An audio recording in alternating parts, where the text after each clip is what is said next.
Welcome to the webinar. To simplify proceedings, guests are muted during the presentation. Please use the chat box to ask questions, and questions will be answered at the end. Hello and welcome to another of our Forensic Science webinars, during which our team of experts will be doing their absolute best to introduce you to the latest techniques and technologies in forensic science today. Now, usually what we do with our webinars is put the perpetrator right at the heart of the action, and what we do is we'll use our forensic technology to detect the evidence that can connect a criminal to their offence. Today, what we want to do instead is things a bit differently. Our aim is to put the victim right at the centre of our investigation and look at how we can use our technology to minimise any distress and trauma that may be caused to them during the process of the investigation. As always, there's lots and lots to cover and not a lot of time to do it. So let's get started by having a look at what's coming up next.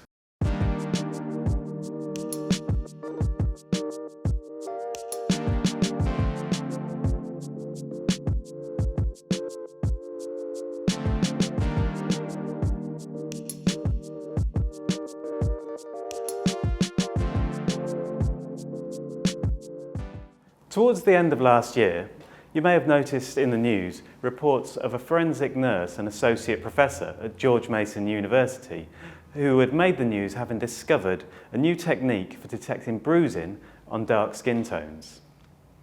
Having noted that some injuries were difficult to observe with the naked eye, Dr. Catherine Scafidi began conducting research on alternate light sources as she sought to solve the problem. Eventually, through a little trial and error, Dr. Scafidi came up with the ideal wavelength and filtration combination to improve the visualization of these marks. When someone comes into a hospital and alleges abuse, forensic nurses traditionally look for signs of bruising with the naked eye. But because pigment in darker skin is closer to the skin's surface than the bruise, they might see nothing. So this is a bruise on somebody who's Caucasian, that's 24 hours old.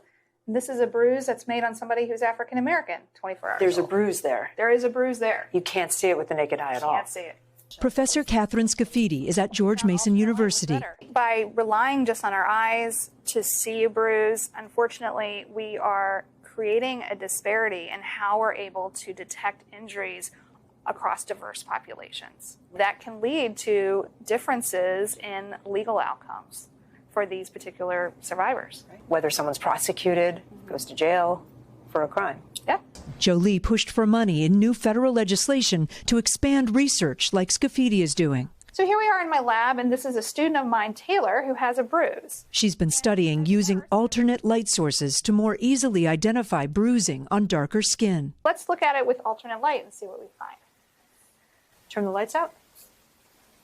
Okay. Oh, wow.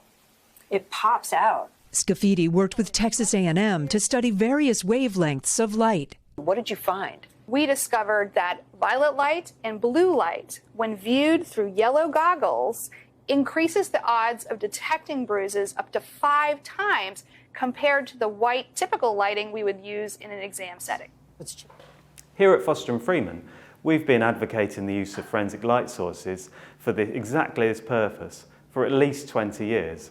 And while at first it was a little disappointing to realise that our message wasn't getting home, we did realise that here was an opportunity and maybe even a responsibility for us to get the message out there and reinforce exactly why we believe forensic light sources are the ideal tool for the examination of human skin as a crime scene and any cases where evidence relates to physical and sexual abuse.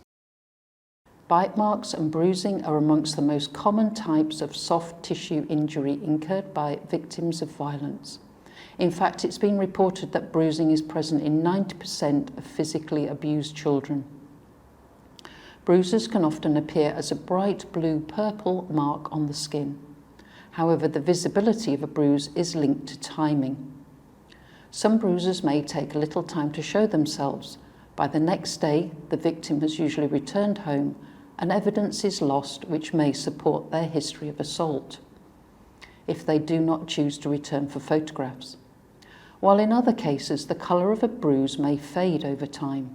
In cases of child abuse, it is all too common that delayed reporting of the crime gives bruising time to heal and disappear from sight. In both cases, this is where a crime light could be useful. Using our X5 to examine the site of a heel bruise under UV or violet illumination, we can reveal bruising that would otherwise be invisible to the naked eye.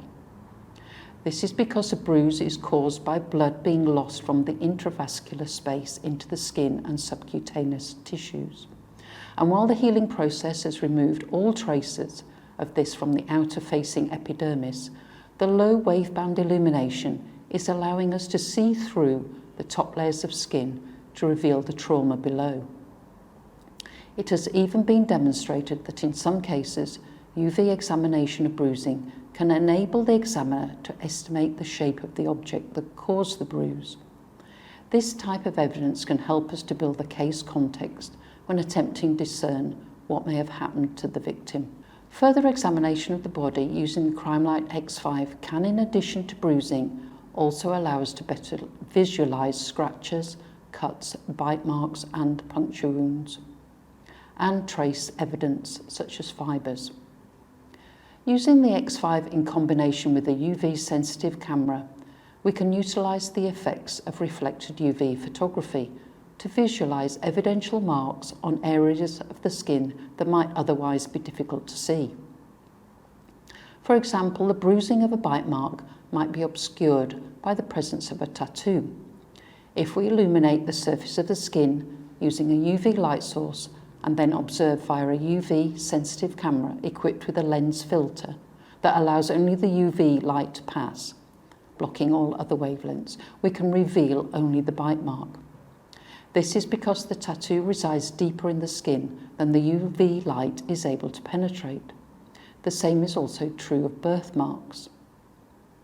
And that is a good example of why we use forensic light sources to examine the human body when searching for this type of evidence. Not only are we seeking to detect evidence in the first place, it is also vital to reveal the maximum amount of detail. While bruising and injuries to the human body can be a feature of really any crime, today what we want to do is put our focus on putting the most vulnerable victims first.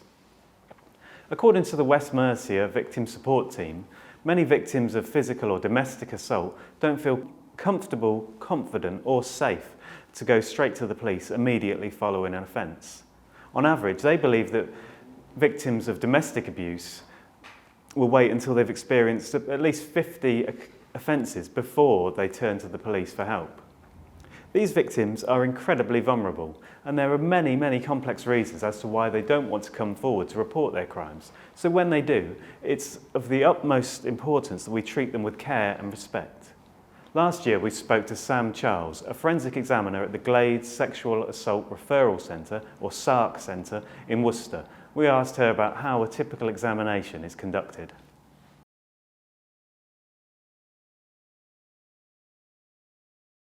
So when they come into the examination suite, they would change in the bathroom into a gown so that I can examine them top to toe for any injuries, record those on a body map, and then usually at that point they will have given me a urine specimen as well when they're changing, so that would generally be my first sample. And then I would usually take swabs in the order that the FFLM guidelines for forensic examinations suggest. So once we've completed all the samples and finish that physical part of the examination, the client would then get dressed, go into another room, and I would seal and bag and seal the samples. So finish labelling, bagging and sealing the samples, and the crisis worker will look after the client while I'm doing that.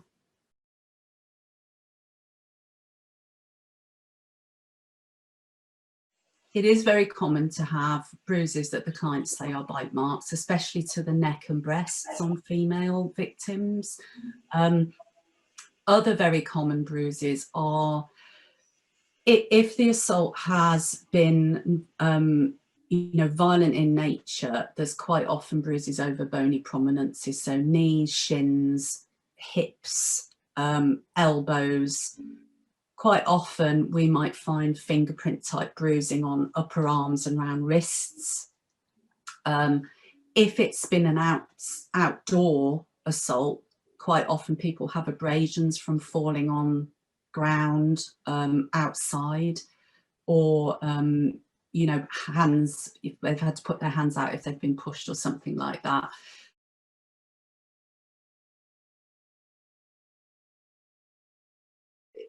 Non-intimate injuries, I would measure and draw badly, probably, on a body map.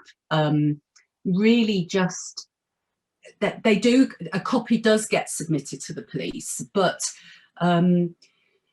and you know, that may be presented in court, the body maps, but I'm very careful to write on there not to scale, obviously. So I would measure the injury, I would record it on the relevant body diagram and describe it on the body diagram, but we don't actually take photographs of non-intimate injuries. Generally speaking, as an examiner, I'm not VEV trained to take photographs of non-intimate injuries, so we would ask the police SOCO to take those photos, and they quite often already have before the client has come to us.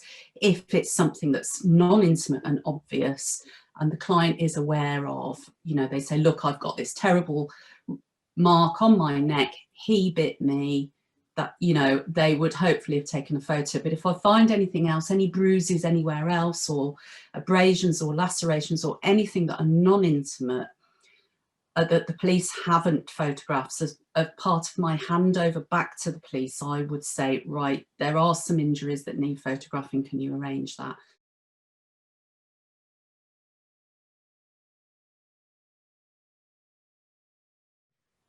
We can only record what we see at that moment on that day in that room, and we don't have light sources to look for evidence on people that we could then swab, and whether that will come in the future, I'm not sure. I know in America they stain injuries to get them to show up more, because I've seen quite a lot of American photos of intimate injuries, and they use stains on those injuries to make them show up more for photographing. But we don't use stains or lights, unusual lights.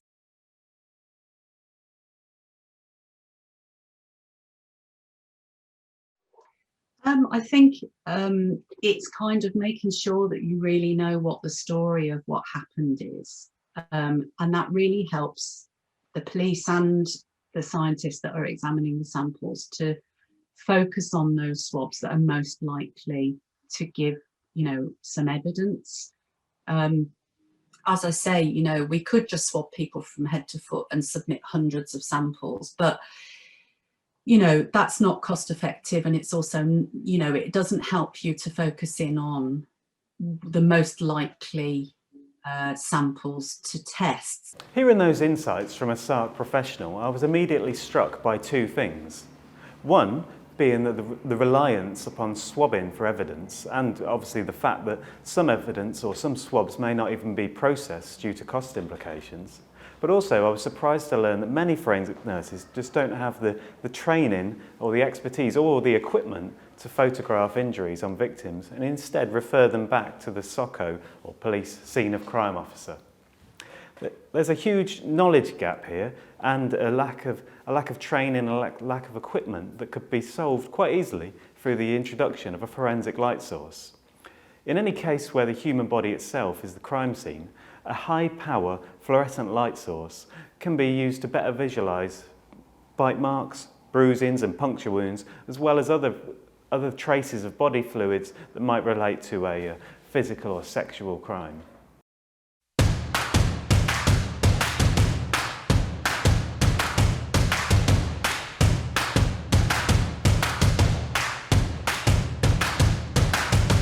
This is the CrimeLight X5. This is a multi-spectral light source that has been made with 5 wavelengths of light integrated into one unit. So within the CrimeLight X5, we actually have 2 LEDs per wavelength of the wavelengths that we often associate with serology investigations. Hence our pet name for it, which is CrimeLight X Serology Unit. These wavelengths, so from UV through to blue-green, as well as cool white light, are often associated with the search for body fluids. However, they do have a range of other uses, including searching for contamination, as well as bruising and injuries. These wavelengths can be really, really effective in searching for injuries and potentially giving visualization to injuries that aren't visible with the naked eye. Often what might happen with an injury is that as it fades, particularly bruising, it's no longer visible or only faintly visible on the top layers of skin. So to what we see visibly, we may not see much. However, the bruising will persist in the deeper levels of the dermis. And using a light source, particularly violet light or maybe UV light, which are both within the CrimeLight X5, can be really, really helpful to giving some visibility to a bruise that is no longer visible to us with the naked eye. And that can help to corroborate a victim's account of what has happened.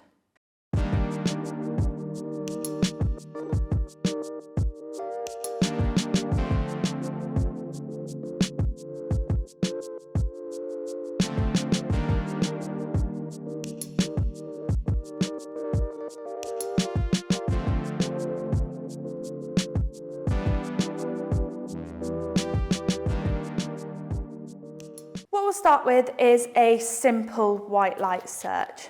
So sometimes white light can be a very effective detection strategy. It's important to see what we can see visibly. Sometimes white light is all we will need to be able to search for evidence. So in cases like this, we can see this area of staining already just visibly using white light. If we then move on to this final example, we'll look and see if anything is already visible using white light as our first port of call. Having those 5 light sources within one handheld unit means that the examiner can quickly switch between these light sources. When switching between light sources, the CrimeLight will alert the user to which goggles should be used alongside that light source. And speaking of goggles, the CrimeLight is recommended to be used with our newer Pro Vision goggles. So rather than needing a separate pair of goggles for each light source, we suggest having our base UV blocking goggles with interchangeable magnetic filters, which just simply fix onto the front of the goggles. This allows for a slightly more seamless integration of the goggles with the light sources and means that rather than a slightly more time-consuming process of having to switch goggles, we can simply switch the filter that is overlaying over the top of the goggles. We're going to start by searching this item with violet light. Now, as I move over the surface using the violet light and the 455 nanometer long pass filter that the CrimeLight is now telling me to fix to the front of my goggles, I can see that there are several areas of staining evident on this surface. This filter is used to actually block out all of that violet illumination and allow us to simply see the fluorescence on this surface. This is slightly different to how an examiner might traditionally have conducted an investigation. So the equivalent of a CrimeLight X is actually 5 separate light sources. So that condenses the amount of equipment that needs to be carried, and the equivalent of the Pro Vision goggles would be several sets of separate goggles. So again, it condenses the amount of equipment that needs to be carried, and similar to what would be discussed with the CrimeLight Auto, of it being slightly less invasive and slightly less intimidating when there is less equipment, that same principle can be applied to the CrimeLight X. There is less equipment, so it could potentially be less invasive and less traumatic for a victim to be examined using a CrimeLight X rather than the traditional light sources that would be needed to visualize injuries and bruising. So now we're going to use blue light to search this particular item of evidence. So again, I have switched over my filter goggles. I have now applied the 495 nanometer long pass filter so that that's going to block out all of the blue light. And so we can now see this area of staining here on the surface, and these types were actually used as a gag. So this is actually an area of saliva staining. Now sometimes these stains can be missed, and so it's really important that we do use high intensity illumination to get back a little bit of fluorescence from what can be quite a weakly fluorescent stain. The wavelengths included within the CrimeLight X5 are a cool white light, UV light, violet light, blue light and blue-green light. So that's 5 wavelengths, and we have 2 LEDs per wavelength.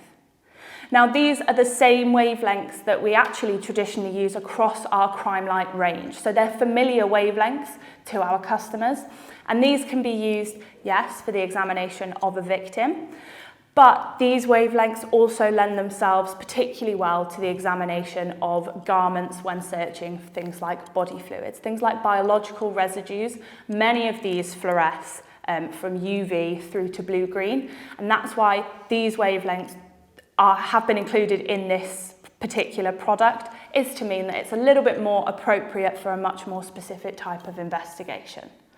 I've now switched to a third different light source. In this case, I am using a blue-green light source. So again, as instructed by my CrimeLight, I have changed over to a different filter, this time a 550 long pass filter. And so this initial area that was rather visible already in the white light, we can see fluorescing very, very brightly. This is a very obvious area of staining on this surface. But as I move over, we can also see this secondary area of staining as well that is really, really enhanced by actually viewing in the fluorescence. Okay? Yeah, can you explain what staining it is? Okay, yeah. So on this surface, we do have semen. So semen can be a very, very fluorescent body fluid. It's one of the body fluids that does tend to have quite strong fluorescence, all the way from the UV through to the blue and the blue-green as we are using now. It tends to be actually more of an impact of the substrate, so the surface the stain is deposited on, as to which light source is actually best to visualise each particular area of staining. While light sources such as the CrimeLight X5 and its big brother, the X10, are ideal for revealing a wide range of forensic evidence types, there's another tool which is perhaps an even better fit for the job. I know that we mention it on almost every webinar, but the versatility of the CrimeLight Auto lends itself perfectly to a victim-first approach as you might employ in a SARC examination. Providing a full range of illumination combined with automatic filters and a UV Vis-IR camera, the CrimeLight Auto simplifies the task of examinations. It reduces the need for specialist training, and it enables the examiner to fully document the entire examination, capturing live, video and photography throughout.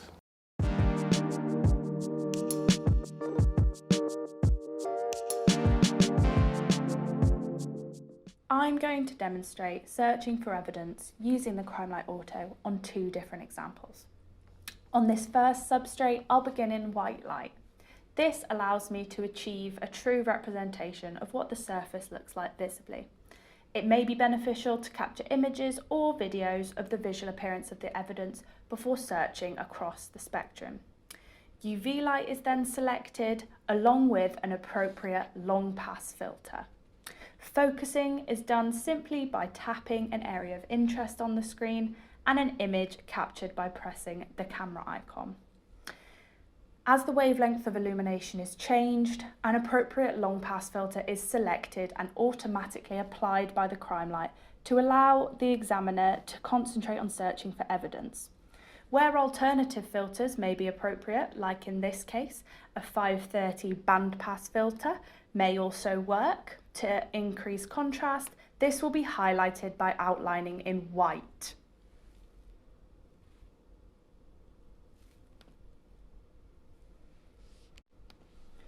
The sample can then be moved for further examination across the spectrum, this time through the use of infrared light. The fact that all examinations on the CrimeLight Auto were done through the screen means that no hardware changes are needed when moving between visible and non-visible searching techniques. The digital zoom bar has been used to zoom in on a smaller area of interest, and an image has been captured of this area of blood staining present on the label.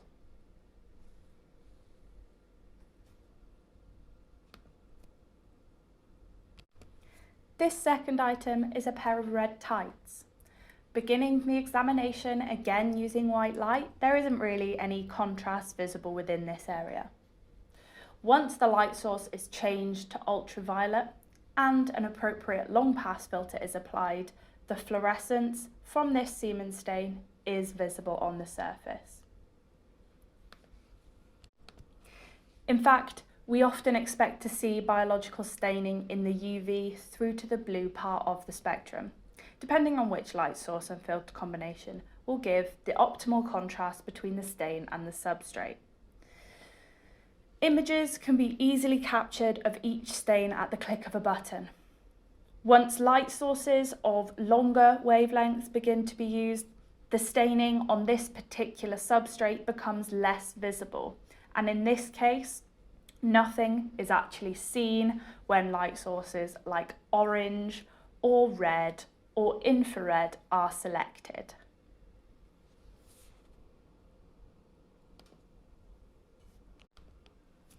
Now, a second area on the item is going to be searched across the full spectrum, starting again in white light where nothing of note is visible. Then, simply by pressing through each light source, the CrimeLight will apply an appropriate viewing filter for each wavelength present in the CrimeLight Auto. This makes it simple to search the full spectrum without having to physically turn on a different light source and change the camera and goggle filters. This process can speed up a full spectrum search for evidence and mean that in cases like this, where the contrast on the surface is perhaps seen where we wouldn't necessarily expect it, in this particular case, the stain on the same surface as before is seen best through illumination with a red light instead of UV. When we used UV, no staining at all was visible. Without access to these wavelengths, this evidence could have been missed, and not to mention the speed at which the full spectrum search can be conducted. This may help to speed up and streamline what could be quite a time-consuming process. Last year we received some feedback from a US-based user of the CrimeLight Auto who'd been handed the device to assist with the examination of physical and sexual assault victims. They explained to us how the device had not only improved the quality of their examinations, but it had also dramatically improved the experience for the victim, especially when that victim was a child.